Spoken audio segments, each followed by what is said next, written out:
When I think about boundaries, I like to think about when you go bowling and you put the guardrails down, for those of you who do that. And although it does not guarantee that you will hit all of the pins, it does keep your ball going in the right direction. The same thing when it comes for boundaries in classroom management. When you have boundaries in place with your classroom management, it doesn't guarantee that everything will go smoothly, but it does help point your students' behavior in the right direction. So in today's video, I will be talking about 3 key boundaries that you need to have in your classroom management system to be effective. Coming up next.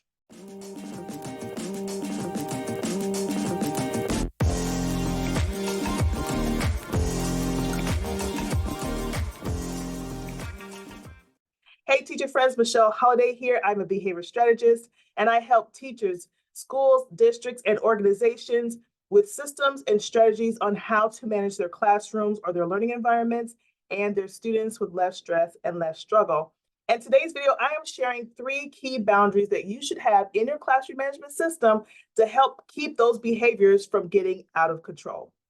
When it comes to boundaries, there are certain lines that you don't want to allow your students to cross unaddressed, because when you do, often they'll take a foot, a yard, and a mile and keep going, and it's hard to bring them back in. So when I talk about keeping boundaries when it comes to classroom management, I really am talking about addressing the behavior once that line is crossed. And the way you address it can be done in a variety of ways. It can be done through a verbal response, a tangible response, a written response, or a physical response. I'll share more of that at the end of the video, but let's get to the first boundary that you don't want your students to cross, which is the boundary of respect. Respect is a really big issue in learning environments all over the country right now, probably all over the world right now. And so the question then becomes, what is the line that you don't want your students to cross, and how will you address it if and when they do?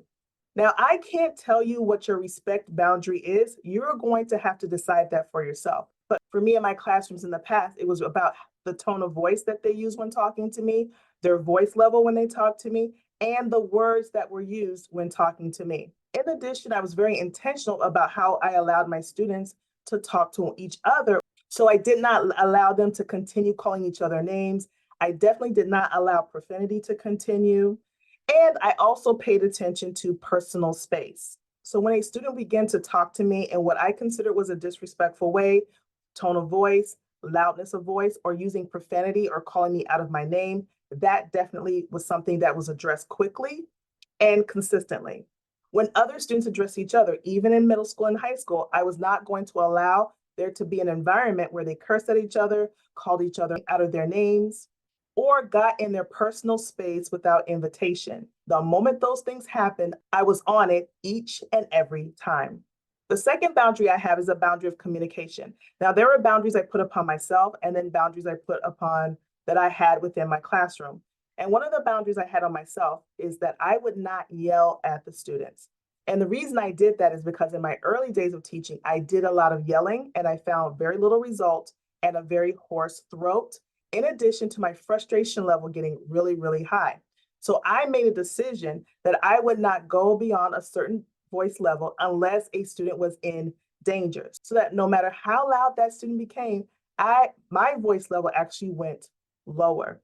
I also made a decision to be respectful in my communication and not to embarrass my students, even if I felt they deserved it, not to do tit for tat, even though my verbal game was no joke. The same thing with my students. I had to teach them how to talk to each other in a classroom setting, which meant I didn't address how they talked to each other at home or in their communities or where they hung out. But once they stepped into the boundaries of my classroom, then there was an expectation and a follow through on how we would communicate with one another. The third boundary that I really kept a lock on was routines. If you've been teaching for a while, you know there's seasons of teaching, right? And so in the beginning of the year, everyone's on the routine for the most part. They're trying to do what they need to do. As the year progresses, the routines tend to get a little lax. And in the beginning, I used to allow that to happen because we're people, we're tired. Oh, it's the middle of the year. I get it. But I had to stop doing that because once I became lax with the routines and how we operated in our classroom, the off-task behaviors shot through the roof.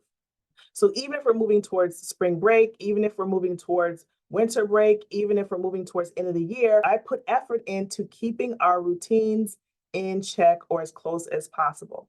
How do I create these boundaries? The first thing I do is I decided to be very consistent. So for every profanity, I had a go-to response that I would use when addressing the profanity. So I would respond with, we only use approved words here, or is that approved word? I would ask, is that classroom language? Or prompt them by saying, we do classroom language here each and every time. And I did not let that slip. And what I learned is that through consistency, my need to correct and redirect reduced because they knew in Miss Holiday's classroom, she doesn't play that. I would also use phrases like inside voices, try it again, keep it respectful. And that's how I would start out.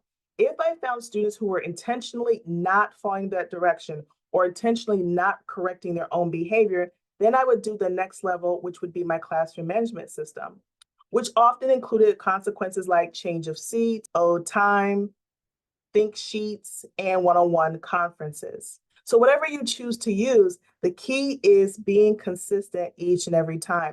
And in the beginning, it can seem really challenging.